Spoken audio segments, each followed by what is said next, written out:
Adam, I want to turn it over to you, man, because this 30 minutes is going to go by extremely quickly. Understood. I'll do my best, and I like to leave time for Q&A because hopefully I can provide some value here to everyone that's jumping on. So I'm going to go ahead and do that and see if it works here. That's good. All right, so we're going to talk about 6 ways of funding single family, and this was something that I wish someone presented to me, because what's the difference between different banks, and how do you do seller financing, and how do you do partnerships, and what's the difference between hard money and private money, and like commercial loans versus portfolio loans? Like there's just a whole bunch of jargon. So what I'm hoping to do is just give you 1 minute about myself, just so you know that I have a little bit of authority, that I've gone through this, done a bunch of stupid stuff, and tried to kind of share. But man, I'm a big fan of real estate. I love it. It's so much fun. Talk about the options, hopefully answer any questions on how you can use this, and maybe provide some suggestions, and then talk about what's next. So I've done 60 deals, almost exclusively 6 single family, buying off the MLS, doing commercial loans, lease options, contract for deeds, private money, several different partnerships. I'm a huge fan of those, doing all cash, using hard money, doing promissory notes. Haven't taken down my first true seller financing where they take the mortgage back, but just like in general, here's kind of my repertoire of the deal.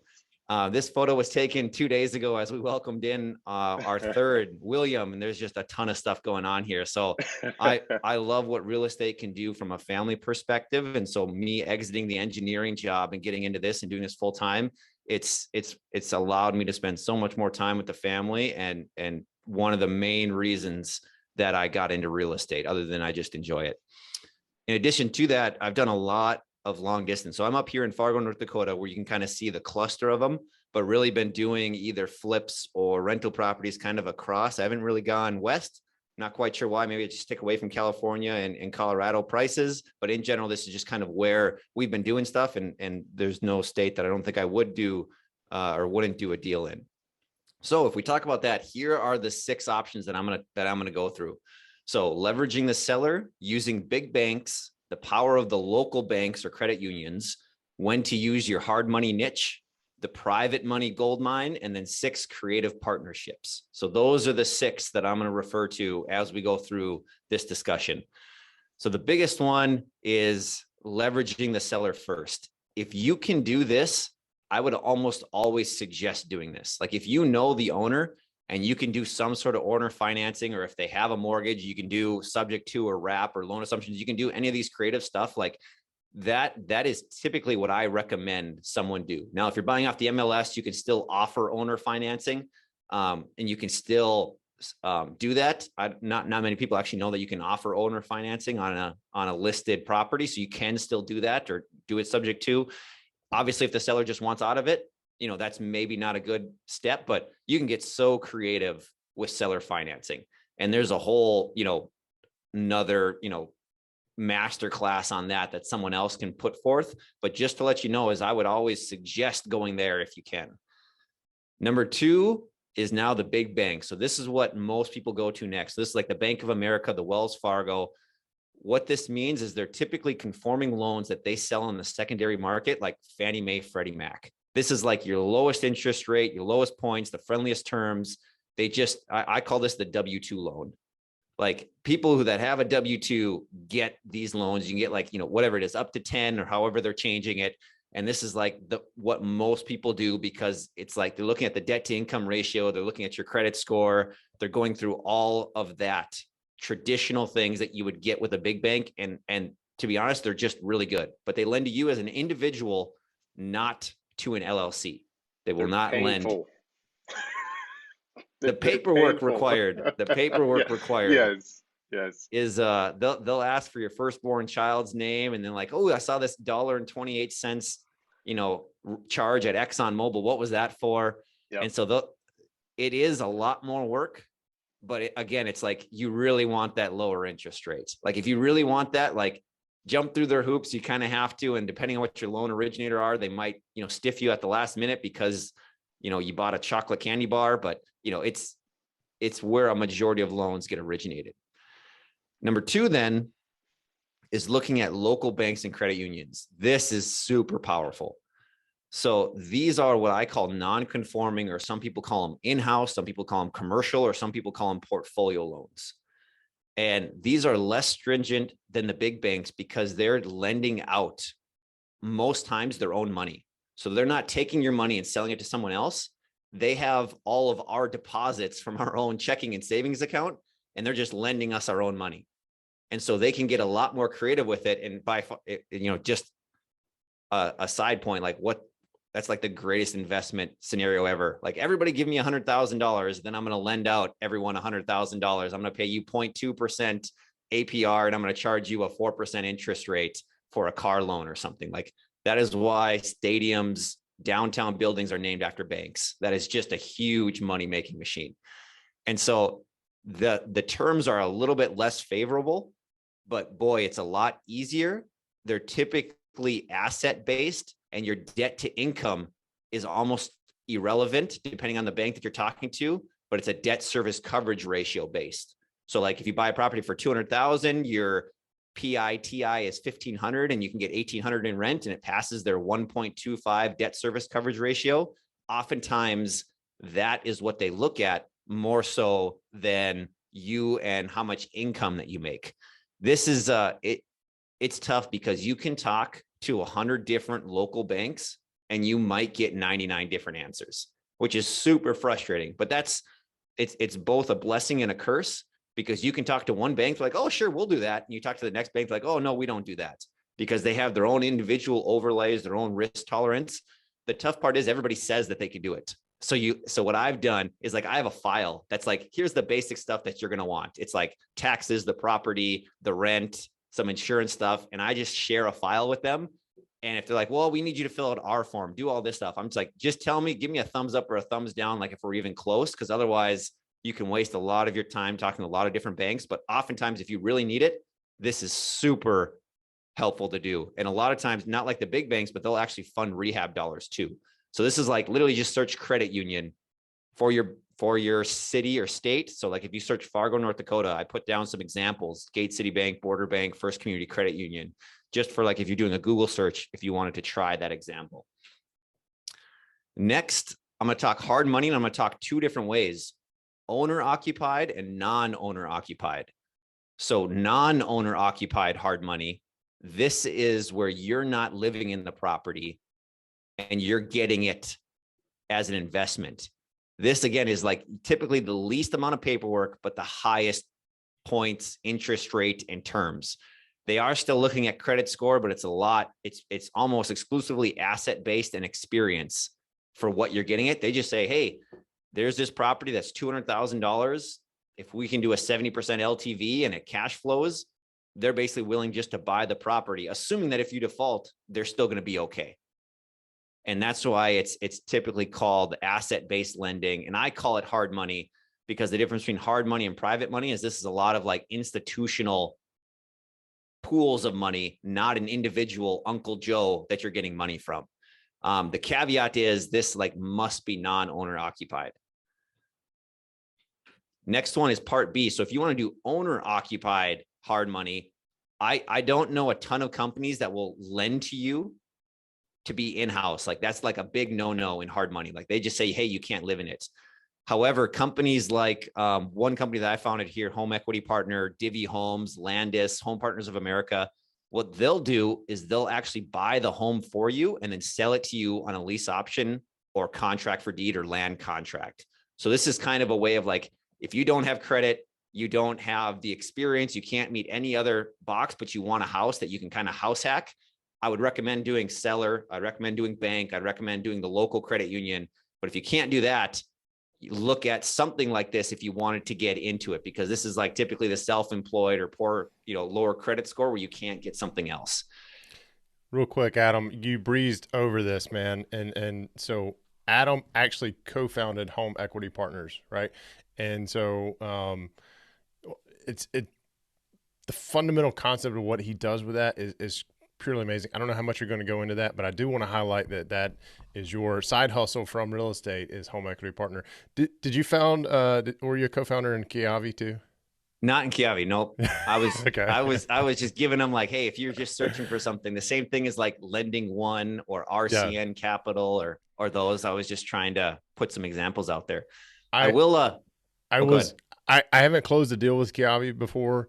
I've gotten really close, and we had some issues with the seller, but I can speak to Kiavi. They're pretty streamlined, pretty upfront, forward, easy way to go. So Yep. anyway, shameless Lima plug. One. Yeah. Lima One might be another one, but they're all kind of doing the same thing. It's just maybe a customer service, but Yeah. it's, you can get into some bad ones. That's for sure.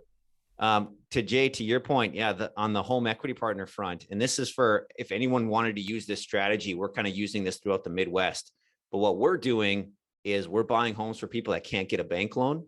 So if someone is like a new real estate agent like myself, I actually would have to use my own company to get myself a home because I just went full time. My taxes look terrible according to the government. It's great because I don't have to pay anything in insurance because I'm writing everything off and I'm getting depreciation. But if you go to a bank and you say, hey, I want a loan for my primary mortgage, they're going to look at you like, yeah, you don't show any income. And well, that's Yeah. because I'm taking owner withdrawals that are non-taxable. I'm doing different things and it's just not showing. I'm actually getting cash, but not showing it on paper. And so it's ironic that I'd have to use our own company to buy our home. So what I did is I strategically got a 2.5% loan before I quit my W-2 job. And now it's like, okay, ride that out until we need to do the next one. But if somebody else wanted to leverage this, I'll put some contact information in the back. But man, if you can find real estate agents or self-employed contractors, it's so hard for them to get a house. And so what you can do is be like, oh, I got a W-2 platinum, card. And so then you can just leverage your financing, get a 4% interest rate, and then go ahead and lend it to them at 6, 7, or 8%. And that's what we've done and scaled from, the 2 to 30 plus that we've done in the last 2 or 3 years. Number 5, private money.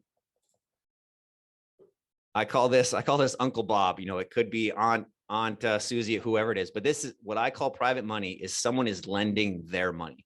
A lot of people like to call themselves private money lenders, but they're just kind of lending other people's money. I call that hard money. Private money is like, hey, you can have a phone call with this person. They're lending out of their checking account to you.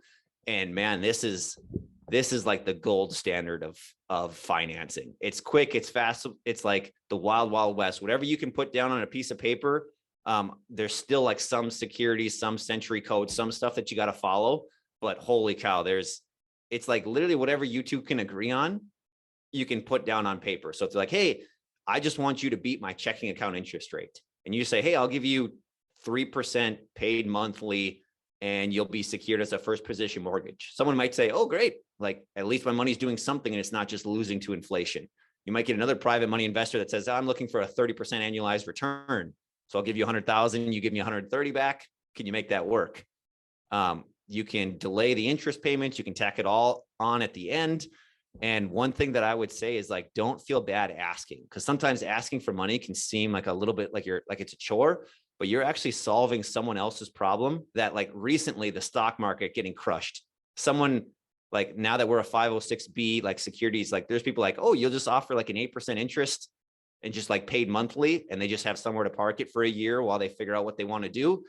Other people are like, oh, I'm going to buy low. And so like, depending on your risk tolerance and where you're at on like a retirement standpoint, you can actually be doing these people a lot of favor by just giving them interest only type loans or some sort of debt plus equity financing. Because you can actually do both. There's debt financing or there's equity financing. And the equity financing is a little bit more partnership. So typically private money, I call it debt, where you're just giving them an interest rate, some points and some terms and a balloon time. Number 6, partnerships.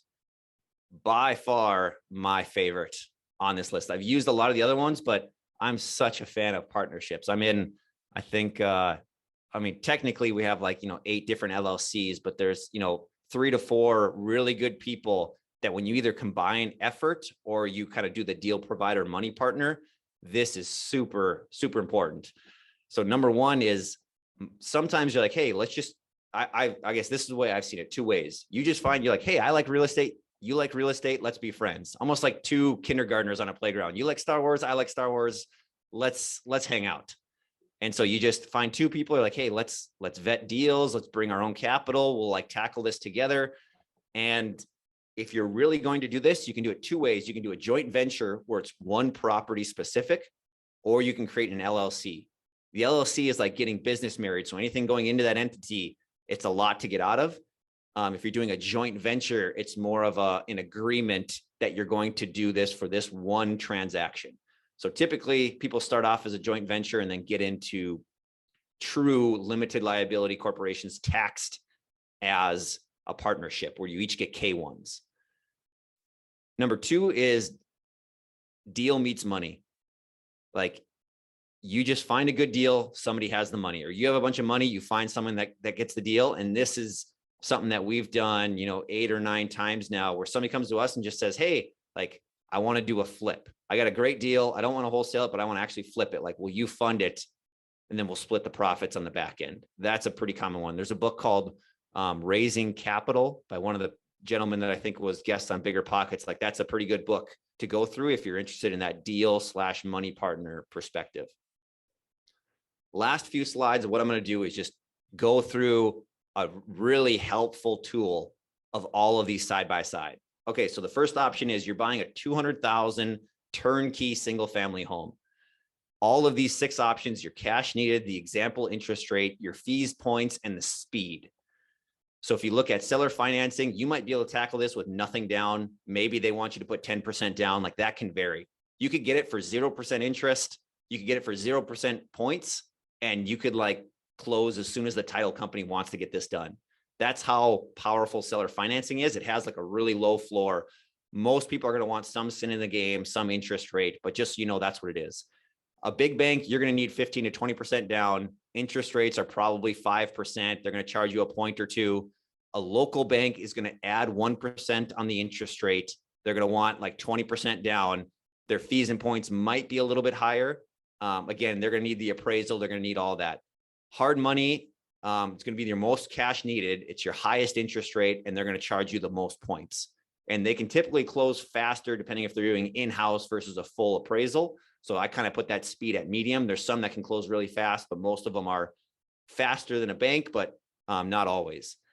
Then private money is if you were borrowing this from someone, typically interest rates like 10 to 12%, and you can borrow all of the down payment if you wanted to. Like, you could get 80% from the bank, and the private money investor could take second position on the property and fund the remaining of your down payment, assuming that you're not using like a Fannie Mae, Freddie Mac that don't allow like a second position mortgage. But it's pretty cool that you could buy a property for 0 money down, assuming that you can pay 6% to the bank and 10% to a private money individual, and close on this deal and make it happen with 0 money out of pocket. And then partnership, it varies. Somebody could bring all the money for you, and you could, have some 70-30 split, 50-50 split, or maybe you both bring half of the down payment to the deal and you move forward with it. So that's a rental property. The next one is a flip, and why some of these shine more than others. So again, seller financing, if you have to rehab this, that's where it's a little bit tricky, right? Because the seller is likely not going to give you cash to fund it. So you're going to need to find the funds. So that's a major disadvantage to seller financing on properties that need a lot of work. Unless you can turn around and like sell it on a contract for deed and somebody else is going to take over the repairs, but we're getting pretty creative there.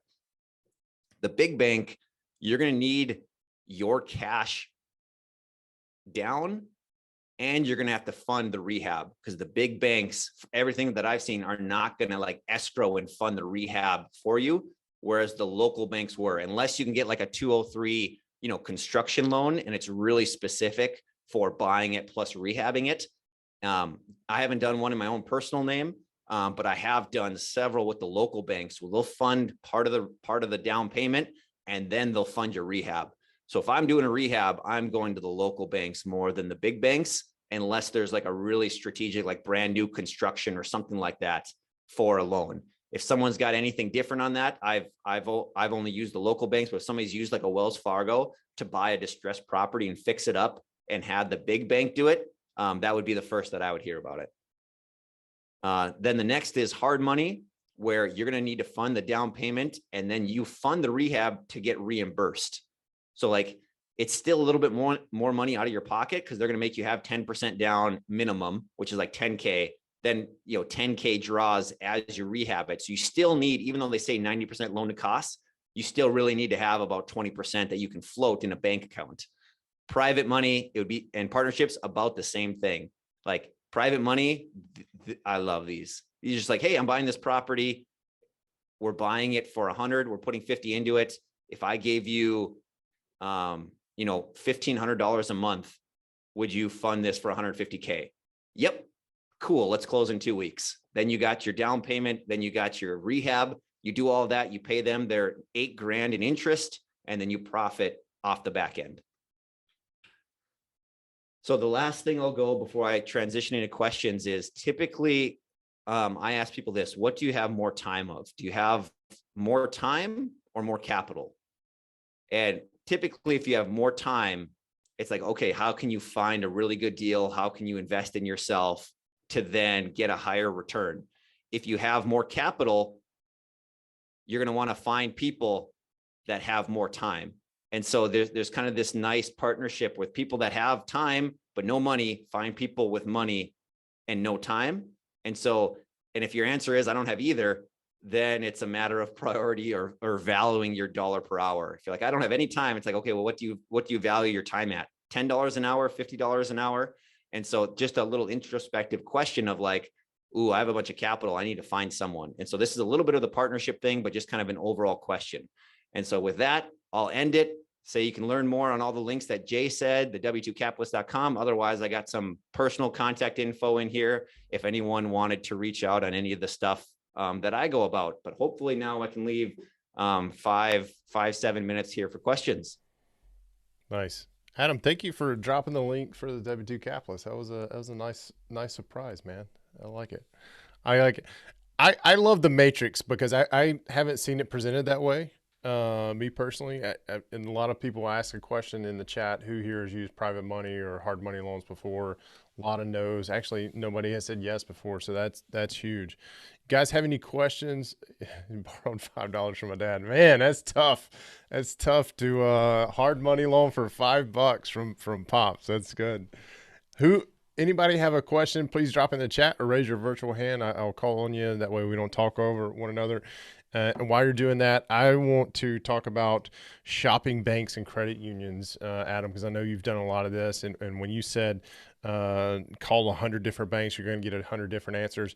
You're speaking from experience, right? You actually have done this. You've called about 100 different banks before.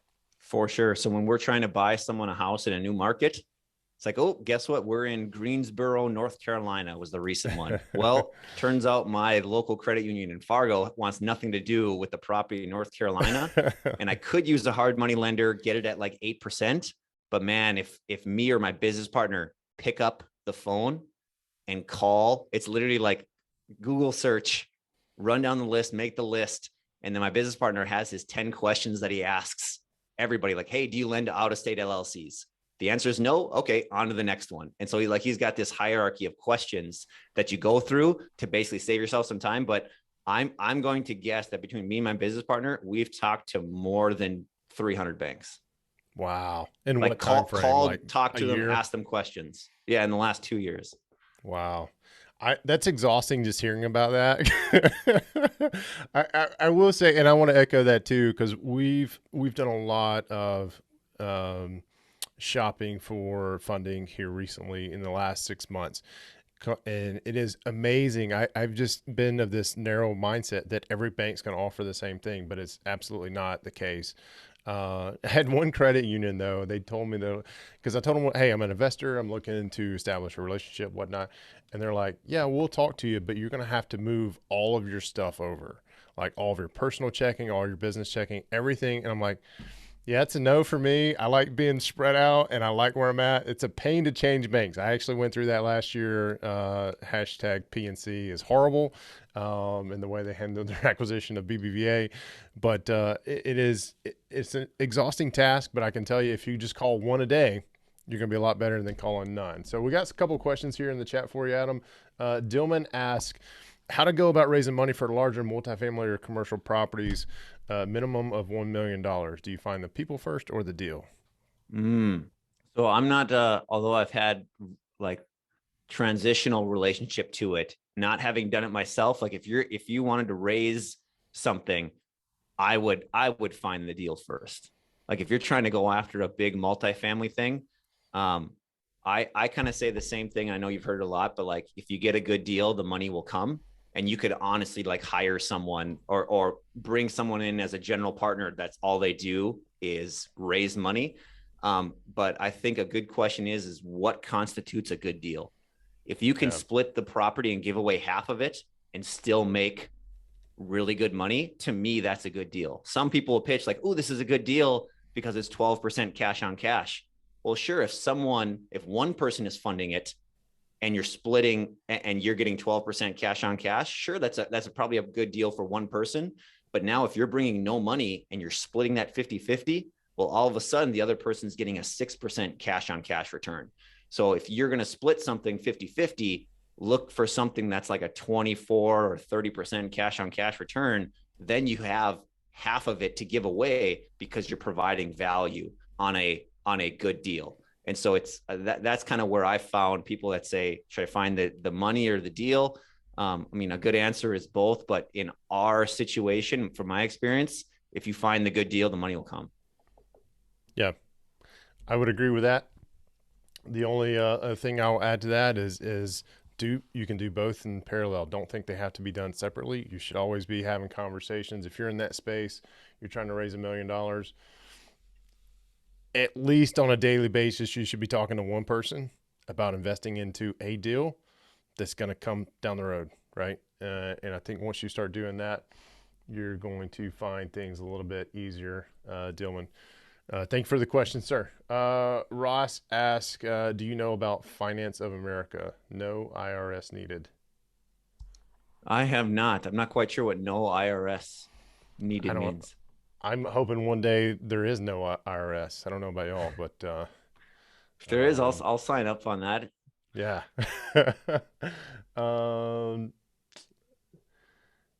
Don says, good morning. Hi from Northwest Florida. Hey, Don, I think you're from Pensacola, right down the road for me. So yes, you borrowed hard money, private money, JVs. Always do your due diligence. Absolutely. Absolutely. Tyler, missed the first half of the presentation. Is there a good resource that helps helps put contracts together for seller financing, hard money, private money, and partnerships? Ooh, I would say that there's probably several courses, and I imagine that they got some pretty free resources on Bigger Pockets, or if you just generally Googled it. The tough part is they're going to be like the generic section 1, section 2, section 3, section 4. And you can get pretty creative trying to like piecemeal it together yourself. But as far as like what I would do is I would, especially if you're trying to have a low cost, because attorneys are just super expensive, having them draft one up from start to finish is probably the best legal answer. However, if you're like, hey, I just want them to review it to make sure that like I'm not really screwing something up, I would try to like put something together yourself and then give it to them and say, hey, can you spend an hour on this and tell me where my potential red flags might be? And they're like, oh, well, in Hawaii, you can't charge this amount of fees because it breaks the usury laws. Or what's going to happen if your partner defaults on this loan, or what's going to happen if you do this seller financing thing and they call the loan due, or something like that. Like a good local real estate attorney who specializes in that state is going to be the one that's going to be your best resource. Otherwise, the raising private capital is kind of a general good one. And then as far as seller financing, I can't think of the podcast, but there's a podcast related around that they talk, notes and wraps and subject to, and that if I can think of it, I'll post it on there. Great question. Couple of things. So Dillman, Adam mentioned Raising Capital as a book resource for you. I put in also Getting the Money. It's a book. Reason why I haven't read Raising Capital, but I have read Getting the Money. It's a great resource. It's a quick read too. Put links to both of those in the chat for you. And let's see, any other questions? If not, we're going to turn it over. Yes, Dawn, we're going to get a petition to abolish the IRS to get out of here. That's actually my I don't know if I should say that. That's actually my password to get onto the IRS website. I don't know if I'm just daring them to audit me or whatnot, but it is abolish The IRS. Don't hack me, okay? Anybody here or watch it on YouTube, don't do that. All right. It begins with a thought, an idea that keeps growing in your mind. You spend days, months, or even years just simply thinking about it. There are many ways to get started, take action, and make progress, but both you and I know the best way is to have a guide as you surround yourself with like-minded people. Peers who are on your level that are actively taking the next step. You'll feel empowered and your confidence will breed confidence. Having so many options to choose from when purchasing a real estate investing educational program, you will soon find out that just a few will understand your thoughts, your fears, and your expectations. For the next 6 weeks, I will be your coach. Grasp your vision, create realistic goals, and diligently apply what I've learned from investing since 2014 and deliver a framework for you to build your experience and portfolio. Seating is limited. Register today.